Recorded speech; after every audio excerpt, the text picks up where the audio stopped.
اور جن لوگوں نے اپنے دین کو کھیل اور تماشا بنا رکھا ہے اور دنیا کی زندگی نے ان کو دھوکے میں ڈال رکھا ہے، ان سے کچھ کام نہ رکھو۔ ہاں، اس قرآن کے ذریعے سے نصیحت کرتے رہو تاکہ قیامت کے دن کوئی اپنے اعمال کی سزا میں ہلاکت میں نہ ڈالا جائے۔ اس روز اللہ کے سوا نہ تو کوئی اس کا دوست ہوگا اور نہ سفارش کرنے والا، اور اگر وہ ہر چیز جو روئے زمین پر ہے بطور معاوضہ دینا چاہے تو وہ اس سے قبول نہ ہو۔ یہی لوگ ہیں کہ اپنے اعمال کے وبال میں ہلاکت میں ڈالے گئے، سو ان کے لیے پینے کو کھولتا ہوا پانی اور دکھ دینے والا عذاب ہے، اس لیے کہ کفر کرتے تھے۔ کہو، کیا ہم اللہ کے سوا ایسی چیز کو پکاریں جو نہ ہمارا بھلا کر سکے نہ برا؟ اور جب ہم کو اللہ نے سیدھا رستہ دکھا دیا تو کیا ہم الٹے پاؤں پھر جائیں؟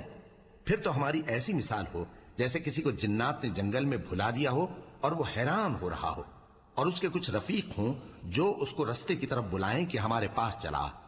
کہہ دو کہ رستہ تو وہی